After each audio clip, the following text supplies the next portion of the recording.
co-create the magic. Right, okay, thanks. So yeah, here we are in Avalon. Greetings from Avalon with a dear friend, Sven. And we've had a wonderful weekend with the Seven Flames, the Isis Sophia, the beautiful tetrahedron, and various beautiful music coming in from Craig Pruis. Craig was here, and I think it's been a fantastic collaboration here on the tour in Avalon and a little place called Phoenix Rise. So I first met Sven a couple of years ago, I think 2.5 years ago, and he came across as this kind of like wild thinking man, always got a story, always some synchronicities just happened to him. And it's been a pleasure to get to know him, and I really want to try and take this opportunity to try and tease out of him what his story is and really try and understand it. So, Sven. Yay. Yay. Thank you. This guy always makes me laugh, which is nice. What is your mission? Well, essentially, like in a nutshell, creating a peacemaker for our Mother Earth with St. Michael's Tower vibrations. And before that can happen, though, we had to break the spell of war. Like, it's like I dived deep into the magic of Avalon. And I came to realize, like, the only reason why I was sent here was actually essentially to break the spell of war. And when what you believe needs to be lived to know. And this is how I came to know all these things, because they gave me things to believe. And then I lived through all those synchronicities, all the confirmations that I received. And I took note of all of them. And so I can like relate to people why I know that she represents the icon of Isis Sophia, the divine feminine, in all its apparitions from the Holy Mother. Yeah, I mean, for me, it's nice to meet someone that is, really sort of divinely guided by higher intelligence. You know that it's there, you're in communication with it on a regular basis, and you're actually bringing objects and beliefs and superstitions, all kinds of things all together, and actually creating, this sacred mission. So, I mean, to end all wars, that's. Does it go beyond that? Well, this is the beginning of the Golden Age, breaking this. We signed up for this very moment to do this together. Me as much as you. I could not have done it without you. We were both here, back in Atlantis. And I don't know about that, but, but I do. It's irrelevant. I could not have broken this spell without you, and how we came to realize over this weekend how, like, literally how breaking this spell of war is connected with the Holy Thorn, is connected with like so many things. And how let's take it back and try and work this out. So we spoke about sovereignty, right? Yeah.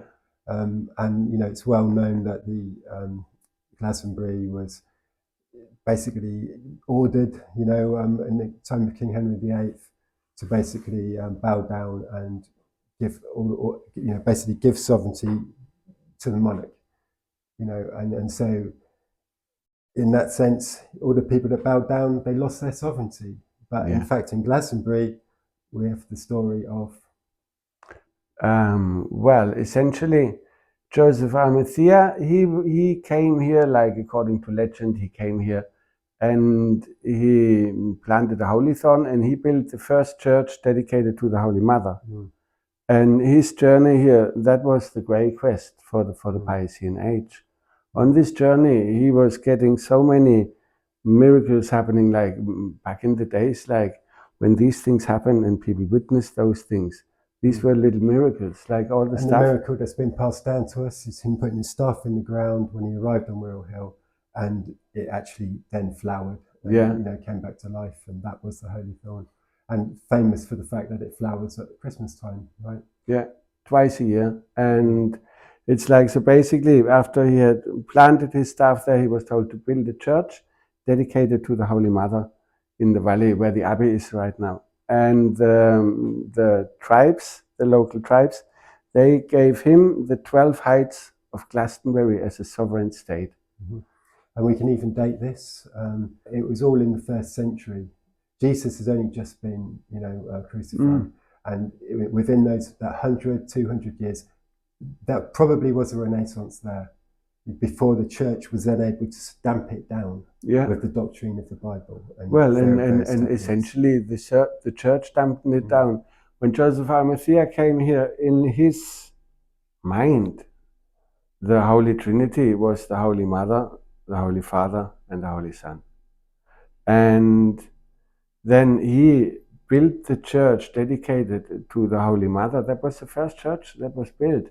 He built it there, dedicated to the Holy Mother. It was because of his mission, dedicated to the Divine Feminine, to build her church here, to anchor the Piscean Age. And it's due to that he was then given the 12 heights of Glastonbury. And it started with the Roman Empire. They were the first ones to take the Holy Mother out of the Holy Trinity to use the power of the church for war. And that then continued, like, in so England. Because when you say use the church for the power of war, it's basically, people have lost their sovereignty. They have to do as they're told. If the king says, right, you're coming to fight with me, you go. Yeah, it's a spell. It's a spell. Yeah, and that's when the church was able to have that control over the masses and order them into being cannon fodder. And by like holding on to the power of this grail, because that's the whole of Christianity, but they consciously took the Holy Mother out of the Holy Trinity to use that power of the grail story to bring people to war.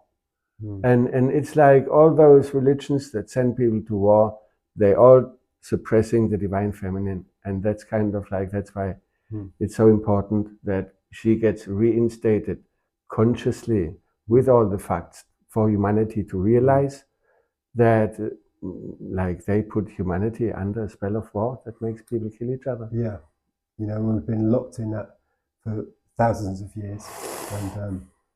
And what we're seeing here in Avalon is this spell unfolding, untwining, becoming completely broken. We break it from here. From here, the pulse for the awakening of humanity had to come from here. So, I mean, just going back to the fact that they murdered the abbot back then on the top of the Tor. That wasn't just a murder, that was a sacrifice. So, like with what they did there, Richard Whiting. Richard Whiting and his 2 disciples, when they were sacrificed, this was black magic of the crown, literally. They destroyed the abbey, they hung, drawn and quartered them on the heart chakra of the world. Everything that happens here, everything ripples through the planet. And this was the key sacrifice that they did. They even like put their body parts in different... hung, drawn and quartered them. Unbelievable, the cruelty. And then Henry VIII even had a helmet with like horns and stuff and like la la la. And this was the black magic spell that pulsed colonization, the black magic spell that pulsed slave trade, slavery, wars, concentration camps. This was where it started. And all the wars, all the colonization can be seen as part of, this is where it happened. I think the relationship between the monarch and the church here in Glastonbury to this day, all we can look at is the rituals which they share. And basically, so every Christmas, the youngest child in the choir is asked to cut a sprig of the Holy Thorn, and then that gets sent to the monarch in London. Is that how you understand the ceremony? Oh yeah, The so Christmas ceremony. basically with that sacrifice of Richard Whiting up there, the crown became head of the church, and the 12 heights that were granted to the divine feminine lost their sovereignty. Now the crown is their sovereignty. Mm. And they obviously work with magic. And what did they do with that holy thorn? Which represents the sovereignty of those 12 heights, the sovereignty of humanity. Yeah. And every year they kind of, before Christmas, they have a child cutting off the twig, and that gets sent to the royals so that they can have it on their Christmas table. And this is that magic being kept alive. Like, this is the spell that like it is a spell. And yeah, spells can only be broken with like. I think it's important to sort of like state that at this point in time, with the weekend that we've just had, with the Merlin's chamber, and the whole kind of like bringing together this on the tour at this time. All of this is it seems to have really awakened this notion of breaking the spell of war. Yeah. And that's your mission. That's what brought me here. They told me, this is your mission. I didn't know. My mission was peace. But as the end of that mission comes closer, I realized that I had to break the spell of war.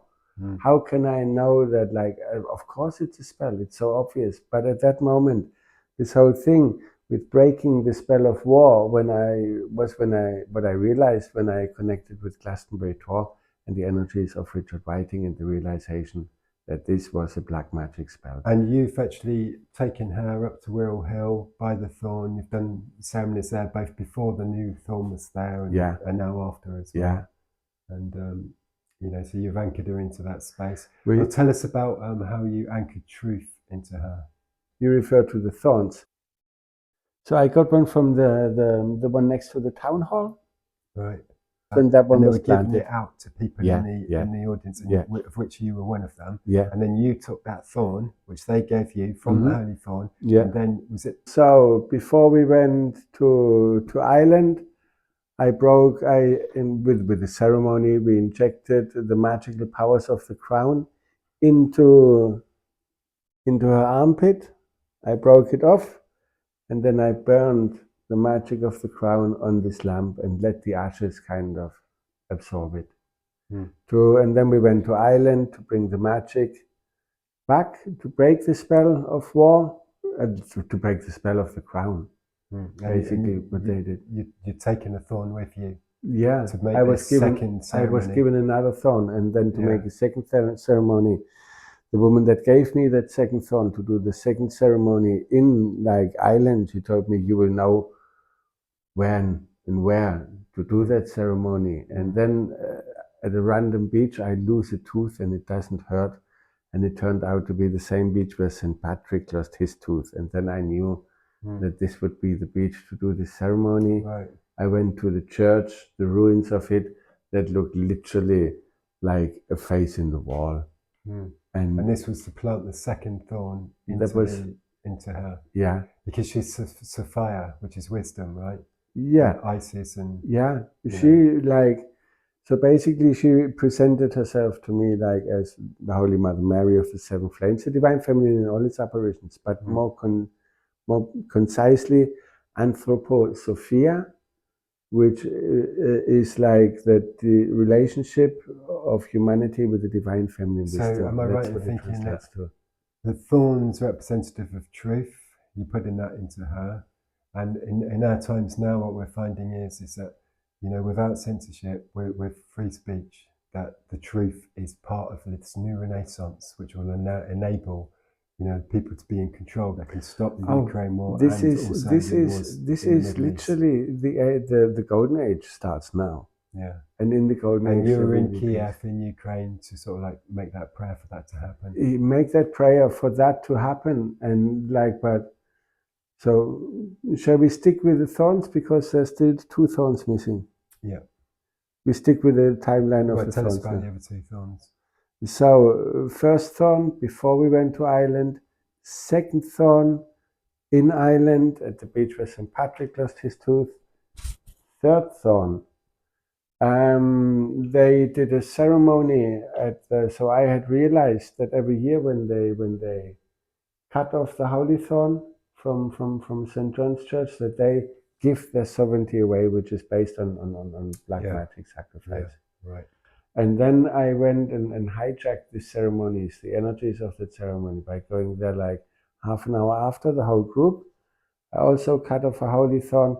I went to see the mayor and the archdruids at the town hall. They were still from the ceremony, and I explained to them, look guys, you know what I'm doing with her. And I asked the archdruid if he could do me the favor to inject her with that thorn to transfer the magic into her instead of the table of Buckingham Palace, where at that moment, because the Queen had died and the King had not yet been crowned, there wasn't really, that's when we... Well, did they send one that time? Yeah. They still sent it? Yeah. They still sent it. But I came in afterwards, we intercepted it and injected it in her and burned it on her, on the lamp, and like that we transformed the magic that they kind of present, and even to the point, because like for the whole shift to be like energetically they tell me things and I do them. They tell me now you need to crown her. So I had the apparition of her being the Holy Mother Mary of the Seven Flames. And so how did you crown her? What was the crown? I was told to go to Ireland on pilgrimage for the second time, to crown her on the same day when King Charles was crowned. Ah, interesting. At the same time. And what was her crown? Well, the lamps, obviously. Yeah. But it wasn't so much about the crowds, it was finding the place to do it. Right. Because so I had like, okay, I need to be there at that time in the morning, and then I missed the ferry, and I was stuck in this ferry town village, and the only church that was open was a church of St. Michael and All Angels. And I'm like, convenient. Oh, what a coincidence. So I went in that church in the woods with her, with my drum, with my 2 oil lamps, and I did a proper ceremony while King Charles was crowned. On your own. I called in, well, I wasn't alone.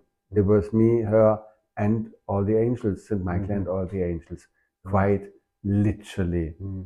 And after that, I did a proper, like an hour ceremony in there with like anointing, and like then I crowned her Holy Mother Mary of the Seven Flames, Queen of all Hearts.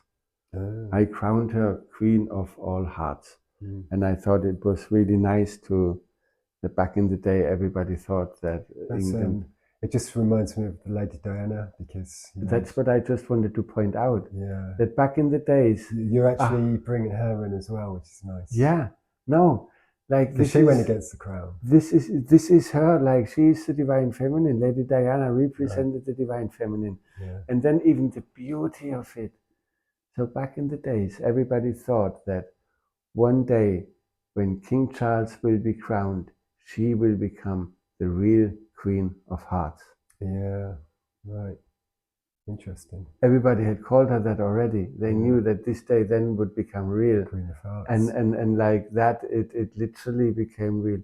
They just don't know it yet. But they will when they watch this video.